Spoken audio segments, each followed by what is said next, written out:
take it away.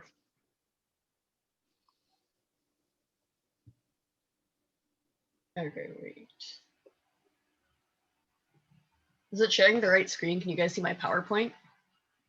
Yeah.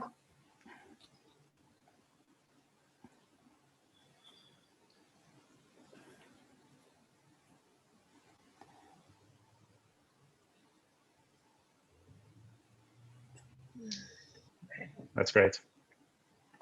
Okay. Hi, everyone. Very good too.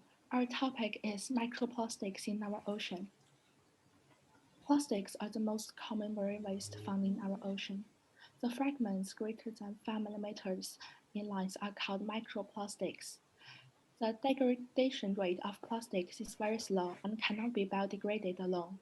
When a large amount of plastics enter the marine system, it will affect the environment and the ecosystem. Marine animals mistakenly believe that the microplastics are part of their natural diet, and injuries caused by accidental ingestion often occur. Microplastics are the product of human activity. They are synthesized from coal, oil, or natural gas. Approximately 80% of the microplastics are dumped into the ocean system through the land. A large number of polluants from the factory waste enter rivers and lakes through the rainwater channel and the sewers, and finally into the ocean.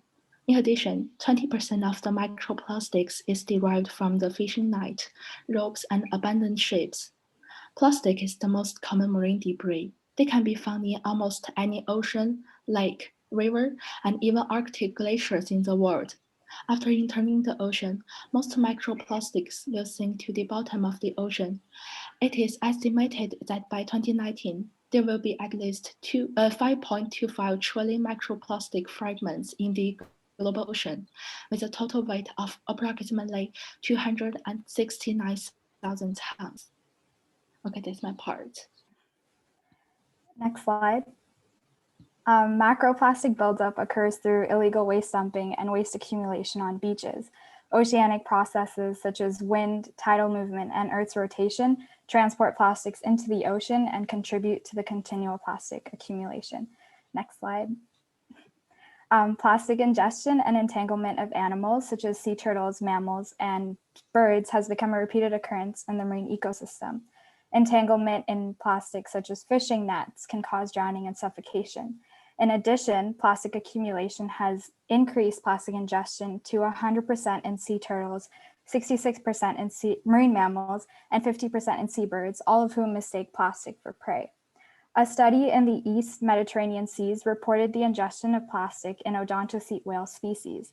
The study conducted 34 dissections on 7 different species, Large macroplastics such as plastic bags were found in the stomachs of 9 individuals, leading researchers to conclude that a possible cause of death was gastric blockage because of plastic ingestion. The researchers were able to locate where the plastic bags were from. So as you can see in image A, it's the plastic bag retrieved from the whale's stomach, and image B is the store that distributes the bag. And the same has happened with chocolate bars as well as plastic trash bags. This showcases that once plastic is consumed by the organism, it doesn't degrade and remains in their system. It's common for odontocete species to swallow their prey whole by suction. This increases the likelihood of digesting plastics found near their prey or generally mistaking macroplastics for prey. This is one example of many where organisms digest plastic when catching prey or looking for food, ultimately being lethal to the marine organism and its environment. Next slide. So extent of the issue. In order to look at the extent of macroplastics and their problematic effects, it is important to focus on the ecosystem changes occurring because of them. So macroplastics are found in every ocean ecosystem, and they alter the systems in different ways. Coral reefs are being damaged and infected by parasites and pathogens that are attached to the macroplastics. Mangroves and salt marshes are acting as a trap for the marine debris, which impacts the sustainable use of those regions. In the open ocean, larger macroplastics are compiling together as they drift along with currents called ocean gyres. The Pacific Ocean has 2 large areas where garbage has accumulated: the Great Pacific Garbage Patch in the north and the Lesser Pacific Garbage Patch in the south, as you can see in the photo. It is estimated that 87,000 tons is floating in the Great Pacific Garbage Patch alone. This is 16 times higher than what was previously thought. Next slide. So examining the extent of the problem must also include comparing the present situation to the past situation. Looking back, macroplastics were first discovered in the ocean shortly after the popularity of commercial plastic production increased in the 1950s. At this time, our oceans were relatively unobserved, so the seafloor was portrayed as a huge, near lifeless desert, a suitable place to dump waste. Fortunately, at the London Convention in 1970, all large-scale waste disposal at sea was banned. However, macroplastics in the ocean continued to increase exponentially as the production of plastics increases. Currently, more than 320 million tons of plastics are produced globally each year, and this rate is not slowing down. These marine macroplastics polluting our oceans need to be addressed. If they are not, the prognosis for the future is not good. Plastic production is expected to triple by 2050, and the amount of plastic entering the oceans is expected to triple. Our current trajectory is grim. However, more research effort is needed to learn more about the sources, transport, and loss processes of the macroplastics. So it's important to have an accurate estimate of what is occurring in order to predict what the future will look like.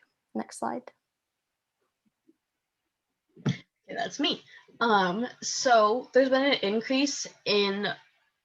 large increase in single-use plastic waste in the ocean ever since COVID-19 hit, and we know that they're found prevalently on our oceans. One way to tackle the issue on a local level is through a restructure of city plans and policies regarding water, plastic, and cleanup management. Cities can also look at establishing tax credits when individuals use greener alternatives. So things like reusable cups, cloth bags, et cetera, and claim those tax credits annually. In addition to that, tailoring a list of what the acceptable greener alternatives are would be helpful. Other than that, implementing community waste management and cleanup teams can help plans be more specific, though ultimately people are going to still use plastic for convenience. So ramping up advertising for, why recycling is important, things like that is needed also. And just making sure all of those are targeted to community-wise rather than on a larger scale. In terms of global solutions, it is definitely harder to tackle this on a global solution since each country's environment is different. So we need to really make a united global effort in order to obtain substantial results. Over time, countries can work together to make new plastic recycling strategies using new technology.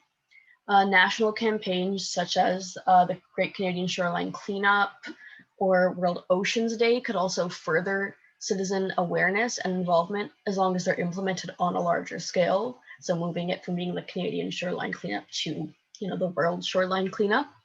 Ultimately, though, higher levels of government are needed to create international political policies and ramp up global advertising through mechanisms such as the UNEP or World Oceans Day, since they're already global. And so to sum up, macroplastic accumulation has a detrimental effect on the environment. It affects ocean ecosystems and marine mammals negatively. And we need to do some further research and some further action must be taken in order to protect the environment. That's our spiel.